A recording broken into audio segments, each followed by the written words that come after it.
विटा शहरात स्वतःचं घर घ्यायचं आहे, स्वतःचा व्यवसाय करायचा आहे, मग विचार कसला करताय?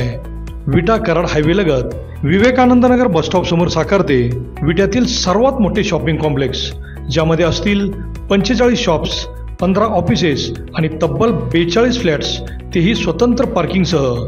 मुंबई पुण्यासारखे जीवन जगताना आपण अनुभवाल वॉकिंग ट्रॅक, मंदिर, गार्डन, जिम, स्विमिंग पूल, 24 तास सतर्क सिक्युरिटी, CCTV कॅमेरे, बेसमेंट पार्किंग व अन्य बऱ्याच सोयीसुविधा.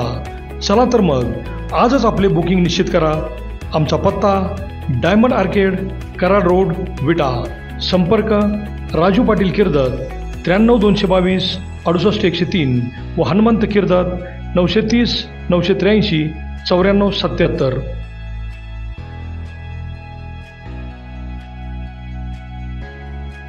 नमस्कार, प्राईम न्यूजमध्ये आपल्या सर्वांचे स्वागत. आगामी विधानसभा निवडणुका तोंडावर येऊन ठेपल्या असताना खानापूर आटपाडी मतदारसंघातील महायुतीमध्ये प्रचंड चुरस असलेली पाहायला मिळाली. राज्य शासनाची लाडकी बहीण ही योजना भाजपाने आगळ्या वेगळ्या थाटात लॉन्च करीत महायुतीतून जोरदार मुसंडी मारली आहे. खानापूर तालुक्यात लाडकी बहीण योजनेचे बॅनर लावलेल्या गाड्या गावोगावी जाऊन एकही महिला शिल्लक राहणार नाही याची खबरदारी घेणार आहेत. भारतीय जनता पार्टीच्या वतीने एवढी जोरदार तयारी केली असताना शिंदे गटाची शिवसेना व अजित पवारांची राष्ट्रवादी मात्र मागे असलेली दिसली. युवा नेते ब्रह्मानंद पडळकर, मान्य तहसीलदार आदी मान्यवरांनी श्रीफळ वाढवून योजनेची सुरुवात केली. भाजपचे श्री पंकज भैया दबडे, आचार्य संतोष यादव, रोहन जाधव, सत्यजित पाटील, दाजी पवार आदी अनेक युवा कार्यकर्ते उपस्थित होते. लाडकी बहीण योजना सर्वसामान्य बहिणींपर्यंत पोहोचवण्यासाठी भाजपाने जोरदार मुसंडी मारल्याने युवा नेते ब्रह्मानंद पडळकर यांची मोठी चर्चा होत आहे. अभिजित शिंदे, प्राईम न्यूज, विटा. ही गाडी प्रत्येक गावामध्ये जाणार आहे. ज्या शेवटच्या घटकापर्यंत ही योजना पोहोचवायचा आम्ही इथं या माध्यमातून प्रयत्न करत आहोत.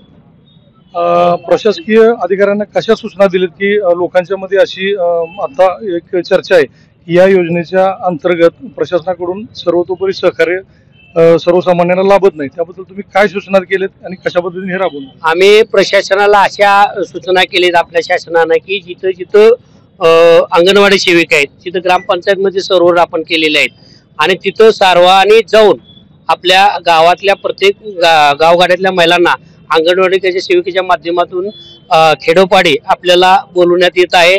तिथं प्रशासन सांगितलं, मग तिथं ग्रामसेवक असतील, तिथले स्थानिक सरपंच असतील, यांनी ही योजना शासनाने प्रत्येक ठिकाणी राबवायचा पुरा प्रयत्न केलेला आहे. आणि तरी सुद्धा आम्ही या मतदारसंघामध्ये आमदार पडळकर साहेबांच्या संकल्पनेतून की जिथं जिथं आपल्याला जाता येत नाही, जिथं एक अंगणवाडी सेविका पुऱ्या गावाचा भार पूर्ण करू शकत नाही, त्यामुळे आम्ही सुद्धा शासनाला मदत म्हणून वैयक्तिक आमच्या ह्याच्यातून स्वखर्चातून आम्ही आता हे 20 गाड्याचं नियोजन केलेलं आहे.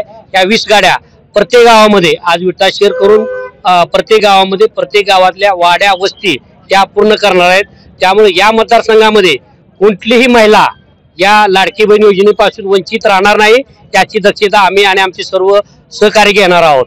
हा जरी उपक्रम तुम्ही राबवला असले, गावोगावी अनेक ज्या महिला आहेत त्या उपक्रमापासून अलिप्त राहणार आहेत, त्यांना मुख्यमंत्र्यांनी सांगितले जे पैसे घेतात त्यांना तुरुंगात पाठवा असं सांगितलं, काम करत नाही. आता तो साहेबांचा आदेश आहे, ते साहेब त्या विषयावर बोलतील. मी एवढ्या याच्याविषयी बोलण्याला काही नाही. मी माझ्या मतदारसंघामध्ये जे काही काम करणार आहे त्याबद्दल मी तुम्हाला सांगतो. शेवटचा प्रश्न, महायुतीतील तुम्ही तिन्ही म्हणजे शिवसेना असेल, भाजप असेल, राष्ट्रवादी असेल, अजित पवार गट असेल, यामध्ये आपणच फक्त मतदारसंघात इतक्या मोठ्या प्रमाणात सक्रिय दिसतात, बाकीचे घटक पक्ष तुमच्यासोबत नाहीत असं समजायचं? नाही नाही नाही नाही, एक विषय तुम्ही समजून घेतला पाहिजे. हा मित्र 3 पक्षाचं सरकार आहे. शिंदे गट असेल, भाजप असेल किंवा अजितदादा गट असेल, त्याच्या पद्धतीने जनतेनं कार्य चालू आहे. आम्हाला आमच्या पक्षाचे आदेश आहेत की बाबा तुम्ही लाडकी योजना या गावगाड्यामध्ये पोहोचवलं पाहिजे आणि ते आम्ही त्या पद्धतीने काम करत आहे. त्यासोबत असं काय यात राजकारणाचा काय विषय काय नाही. इथं जी महिला वंचित आहे ती कुठल्या पक्षाचे कुठल्या पार्टीचे हा विषय नाही. ही फक्त आता शासनाची योजना सर्वांसाठी, त्यावेळी सर्व महिलेसाठी आपली योजना आहे आणि ही योजना आपल्याला तळागाळात पोहोचवायची. यासाठी मग प्रशासन असेल, प्रसार माध्यम असेल, आमच्या आणि आमचे सारे सहकारी असतील, ते आम्ही सारे प्रयत्न करत आहोत. हे शासन म्हणून सर्वजण आम्ही प्रत्येकाच्या दारामध्ये योजना न्यायचा प्रयत्न आम्ही 100% सारे करत आहोत. विश्वजित कदम ब्रह्मानंद पडळकर की जे लाडकी बहीण योजनेच्या द्वारे आपल्या खानापूर आटपाडी मतदारसंघामध्ये लाडकी बहीण योजना घेऊन सर्व गावामध्ये सर्व मतदारसंघातील सर्वसामान्यपर्यंत पोहोचण्याचा प्रयत्न करीत आहेत. अभिजित शिंदे, प्राईम न्यूज, विडा.